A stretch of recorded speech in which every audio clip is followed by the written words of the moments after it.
జాను, ఇదిగో శాలరీ వచ్చింది, తీసుకో.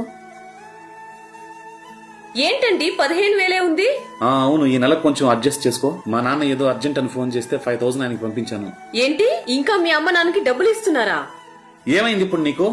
ఏమైందా? ఊర్లో ఇల్లు పొలం ఉంది కదా, వాళ్ళు కడుపుకు కూడా వాళ్ళు సంపాదించుకోలేరా? వచ్చే పెన్షన్ అంతా వడ్డీకి మారుస్తాడారంట, వాళ్ళకేం తక్కువ?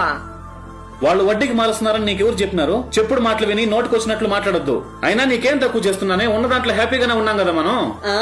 హ్యాపీగానే ఉన్నావు నువ్వు తెచ్చే ఈ జీతంతో. వచ్చే వారం తలకి కిరీటం కొందామనే ప్లాన్ చేస్తున్నాను. ఈ ఎగతాలంతా నా దగ్గర పెట్టుకోవద్దు. ఇదిగో, సంపాదించి మీ అమ్మ నాన్నకి ఇవ్వడానిక పెళ్లి చేసుకున్నారు. ఇంకోసారి ఇస్తే నేను ఒప్పుకోను. నీ కథ ఎలా ఉందో తెలుసా? ఒక రైతు అప్పులు చేసి ఎరువులు వేసి ఎండకి వానకి కష్టపడి సాగు చేస్తే వచ్చిన పంటని తినేటప్పుడు నోటి దగ్గర నుంచి లాక్కున్నట్టుంది. నా తల్లిదండ్రులు తిని తినక అప్పులు చేసి కష్టపడి నన్ను చదివించి పెంచి ప్రయోజకుడిని చేస్తే ఇప్పుడు నేను కష్టపడి పెళ్ళాన్ని మాత్రమే చూసుకుంటూ తల్లిదండ్రులను గాలి కుదిలేవాలనా? ఇది నా దగ్గర జరగదు. ఇదే నా నిర్ణయం. నీకిష్టం ఉంటే నాతో ఉండొచ్చు, లేకపోతే వెళ్ళిపోవచ్చు. పెళ్లాం మత్తులో పడి తల్లిదండ్రుల్ని వృద్ధాశ్రమంలో వదిలేకుండా మీ పిల్లలతో సమానంగా చూసుకోండి. మానవ సేవే మాధవ సేవ అనడానికన్నా తల్లిదండ్రుల సేవే గొప్పదంటాను. తల్లిదండ్రుల్ని తమతోనే ఉంచుకుని ఎంతమంది చూసుకుంటున్నారో కామెంట్ చేయండి.